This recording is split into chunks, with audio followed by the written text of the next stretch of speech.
भारत एक ऐसा देश जिसने गरीबी, चुनौतियों और सीमित संसाधनों के बीच भी अंतरिक्ष को छू लिया। लेकिन आईएसआरओ की कहानी सिर्फ वैज्ञानिक सफलता तक सीमित नहीं है। असली कहानी है उसकी कमर्शियल एम्बिशंस की, वो महत्वाकांक्षाएं जिन्होंने आईएसआरओ को दुनिया की स्पेस इकोनॉमी में एक भरोसेमंद पार्टनर बना दिया। आज हम जानेंगे आईएसआरओ के इन गुप्त और कम चर्चित व्यावसायिक कदमों के बारे में। 1968 में बनी आईएसआरओ का पहला मकसद था भारत को आत्मनिर्भर बनाना। उस समय ना पैसे थे, ना टेक्नोलॉजी, लेकिन विक्रम साराभाई और उनके सहयोगियों ने सपना देखा कि अंतरिक्ष तकनीक से ग्रामीण विकास, मौसम की जानकारी, संचार और शिक्षा में क्रांति लाई जा सकती है। धीरे धीरे आईएसआरओ ने आर्यभट्ट जैसे पहले उपग्रह से लेकर आईएनएसैट और पीएसएलवी तक अपने कदम मजबूत किए। लेकिन असली बदलाव तब आया जब दुनिया ने आईएसआरओ की ताकत पहचानी। सस्ती और भरोसेमंद लॉन्च सेवाएं। आईएसआरओ का पीएसएलवी यानी पोलर सैटेलाइट लॉन्च व्हीकल एक ऐसा रॉकेट है जिसे आज भी वर्कहॉर्स ऑन ऑफ आईएसआरओ कहा जाता है। यही पीएसएलवी था जिसने भारत ही नहीं बल्कि दर्जनों देशों के सैटेलाइट्स को भी अंतरिक्ष में पहुंचाया। 2008 से लेकर अब तक आईएसआरओ ने 30 से ज्यादा देशों के लिए 400 से अधिक सैटेलाइट्स लॉन्च किए हैं। 2017 में आईएसआरओ ने पीएसएलवी से 104 सैटेलाइट्स एक साथ लॉन्च कर इतिहास रच दिया। यह सिर्फ विज्ञान की जीत नहीं थी, बल्कि आईएसआरओ के कमर्शियल मॉडल की सबसे बड़ी सफलता थी।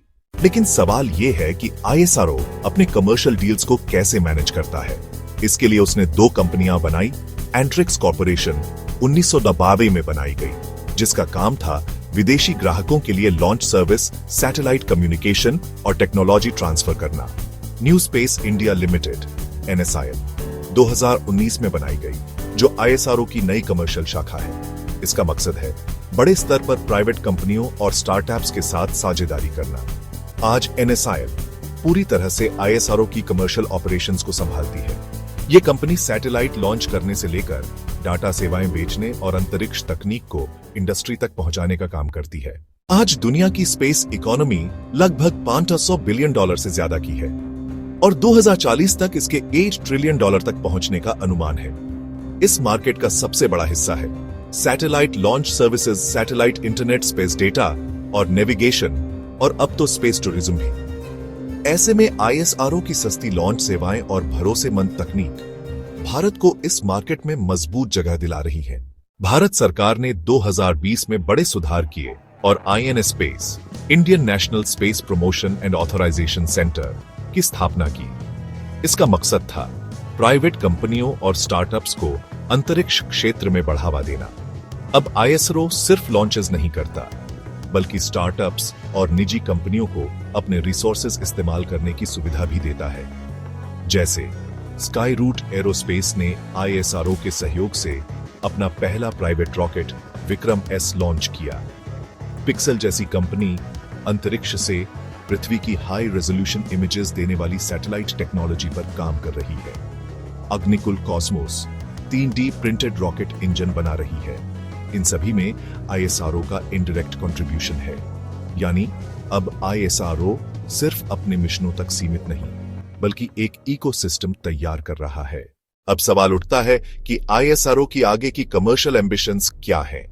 गगनयान मिशन भारत का पहला मानवयुक्त मिशन, जिसके कमर्शियल स्पिन ऑफ्स पूरे एशिया में नई स्पेस सर्विसेज की मांग पैदा करेंगे। चांद्रयान और आदित्य मिशन भारत को चंद्रमा और सूर्य अनुसंधान में ग्लोबल पार्टनर बनाएंगे। लॉन्च व्हीकल मार्क 3 LVM-3 इसे फ्यूचर में कमर्शियल हेवी लिफ्ट लॉन्चेस के लिए इस्तेमाल किया जाएगा।